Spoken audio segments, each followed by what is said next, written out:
down and dirty, it's sexy. First one's called a Multicomp. I would like to Multicomp you. And then we're gonna look at a Unichorus. I like the controls, it has a depth control, and baby, you know, I like to get deep.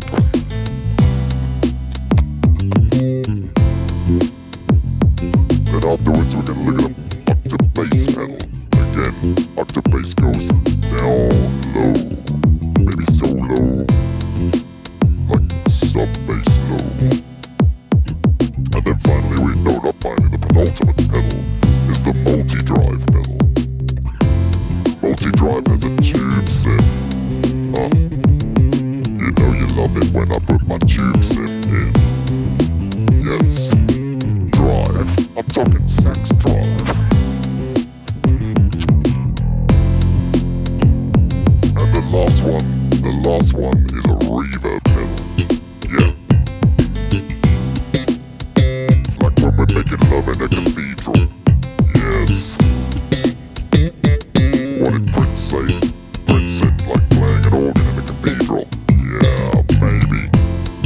Doesn't happen to me very often.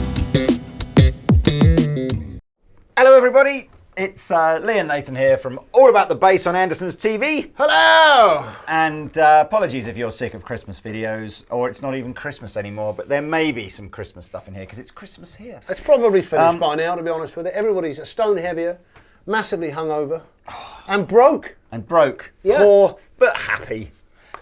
Just poor. EBS is a Swedish bass amplification manufacturer that we've featured once or twice on the show before. And today we thought we'd look at the really, really cool range of pedals that they make, which are they're on our little golden table here, all plugged in together. Compressors, choruses, octaves, drives, and reverbs. There's a lot of plurals there. Did I plural it all You up? plural Did you? every single one. Just... Really, what we've got is a compressor. I'm not going to. Anyway, so we're going to take you through these. There's really, there's nothing really to tell you in terms of what makes these pedals different to anything else. I think we're just going to really focus on just turning them on and off and seeing what the sounds are like on them, and you can decide if you like them or not. As I said, EBS just make bass gear, so one would hope that when they make pedals, you know, they would absolutely have, you know, the bass player in mind and not worrying too much about trying to get like a general purpose pedal coming out. But anyway, so we're going to start with the compressor. It's called a Multicomp. These are all true bypass pedals, and we've got two controls on here, a compression control and a gain control, and we've got three modes, tube simulation, normal, and MB, which is multi-band. So right, did you see, do you like the way I stall and I just elongate what I'm talking about as my eyes whiz over the spec sheet until I find it, and then I just drop it in. That's cool. Like a professional. You are a professional. So let's start with it in normal compression mode and see what happens. So let's have a little bit of a, what have we got if we don't, we've got the compressor on the head turned off, so that's good. And we've got a relatively flat EQ with just this character button. Right, come on then, let's just hear some normal sounds.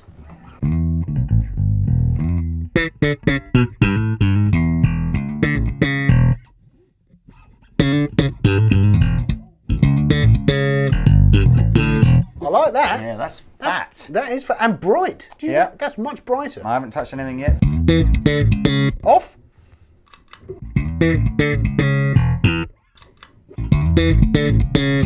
I like that. So, oh, the gain's This little coming. LED you can see there, it's showing you when the compressor's being applied. I agree. think. You agree? You concur, sir? I know. So let's start playing with the controls and see what we get. So let's start with the gain control. So have a play.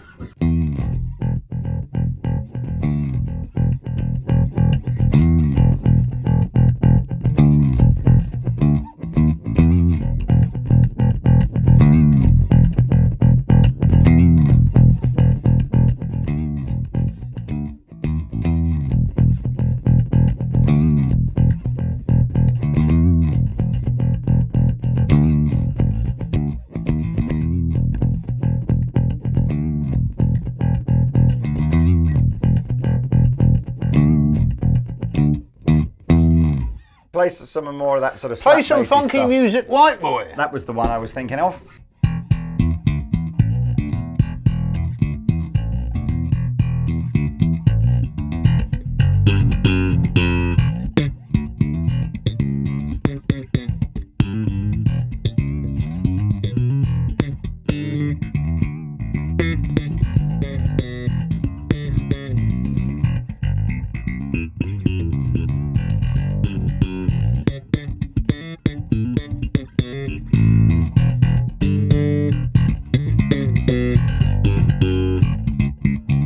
Bar of 3 there for anybody. Wasn't intentional. I just messed it up.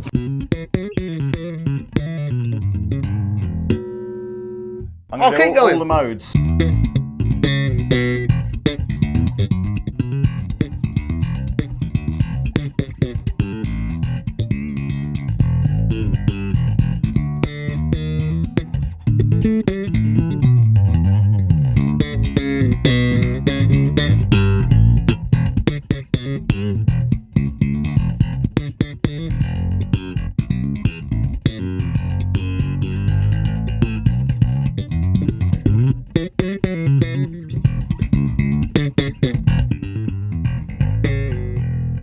Great. It sounds very good. I have to, as a That compressor, gives I'm not, you know, some compressors are kind of tone suckers. Didn't sound very different. The multi-band to the normal didn't sound terribly different, but the tube sim adds in a little bit more.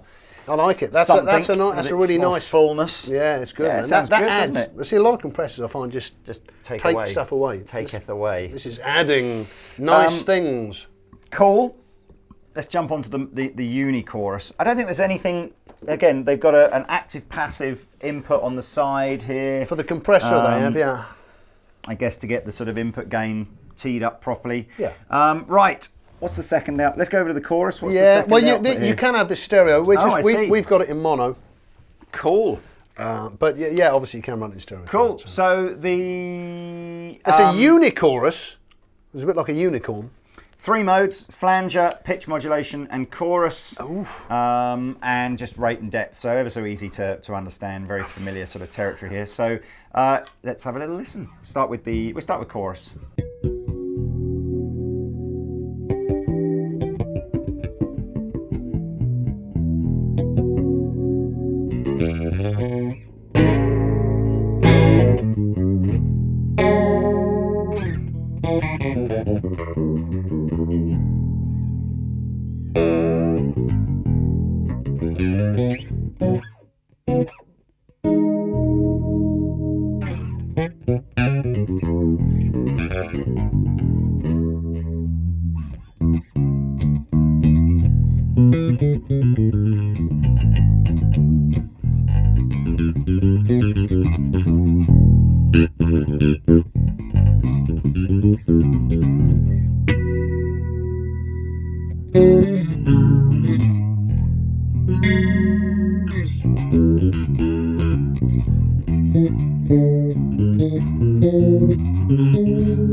These have got nice electronic switches too. Yes, they've got, I don't know, the unlatching ones, aren't they? So they just nice silently switch on and off. Yeah, I like no that. clinking and clanking. There's, I guess as with all modulation pedals, there seems to be an excessively pointless amount of speed on some of these things. You get that sort of funny warble, don't you? But with the rate round about the 12 o'clock, very nice sounding. You may have noticed the the LED pulses at the speed that your pedal's about to, work at. Very clever. Next one we're going to play with is the Octabass, which we had a little fiddle around with earlier on. Was a fun pedal. Really, really simple to use.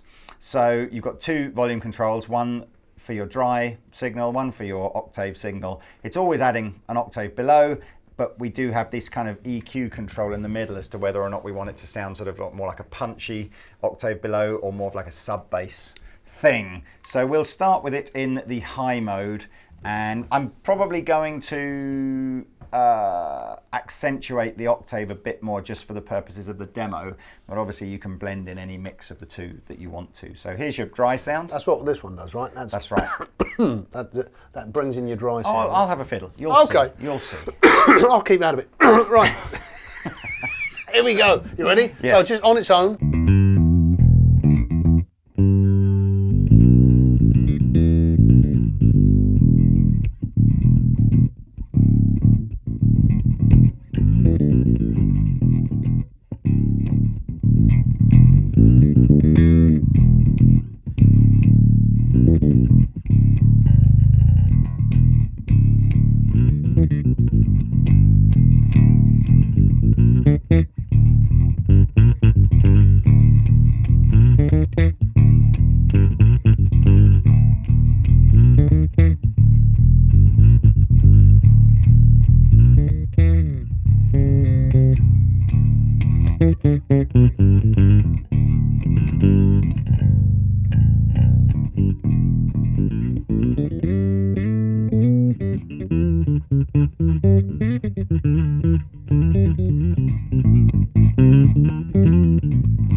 I like that. What were you saying about the tracking on that was particularly good? It was, yeah. It does, it's right there. There is no, and some of the other Octavas that you can get, they kind of get dropouts and stuff. But this seems really on the money.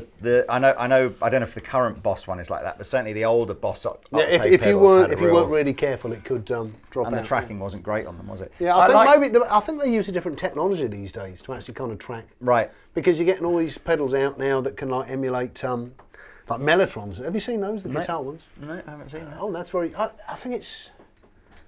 Who makes that? Is it Pog? Pog? Yeah. Could be. Oh, you mean Electro-Harmonix to make the Pog? Oh, is it Electro-Harmonix? Yeah. And honestly, you just get the guitar and it sounds like a Mellotron flutes. Okay, I don't know how they do that. Anyway, that was the Octabass pedal. The drive pedal is the next one. Now, we used this again in a demo earlier on, and so we're sort of reasonably familiar with this. Really, really simple again, 2 controls and then 3 modes of drive. It's not like us to do research, is it? Wouldn't have thought so, no. So won't happen again, don't worry. Let's have a little looky what we've got here. Here's your clean tone.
I just right at the end there found my favourite sound, so keep playing.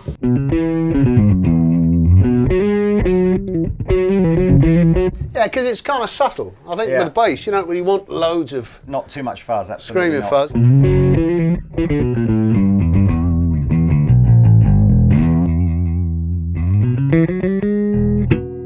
I'm really looking forward to actually combining some of these pedals up in a minute. So, but last pedal, probably the most unusual of all the effects to probably see on a bass player's board, but Well, I don't think it should be really. I think it's yeah. So anyway, so we got The switch in the middle is 3 types of reverb: hall, plate, and room. And then underneath there, you've got sort of 3 variants of each as well. So let's start with room, and we'll go through them. So here's a typical dry bass sound. And again, I'm guessing you're going to have to play something a bit more ambient anyway, aren't you? No, not at all. No, if I do something a bit staccato, okay, my normal stuff. Let's just try that then. Let's.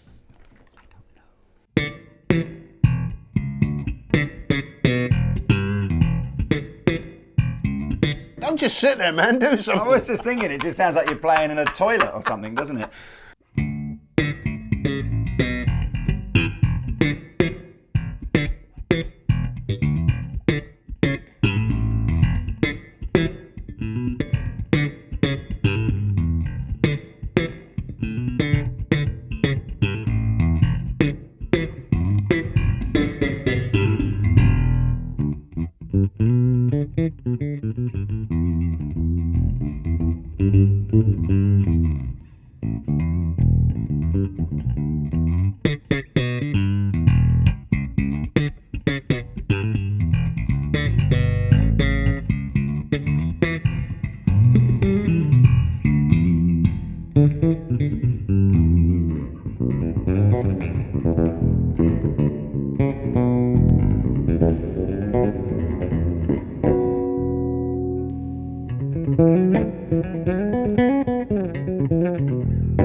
Why don't we try a few together? Well, whilst you're playing, and I will put different ones on and stuff, but I know which ones I'm going to start with first. I'm going to start with this big, ambient, deep bassy, chorused. See what this sounds like.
Finished? There's some sounds in there, regardless of what kind of combination that you put on. I don't know whether or not I would fiddle around with the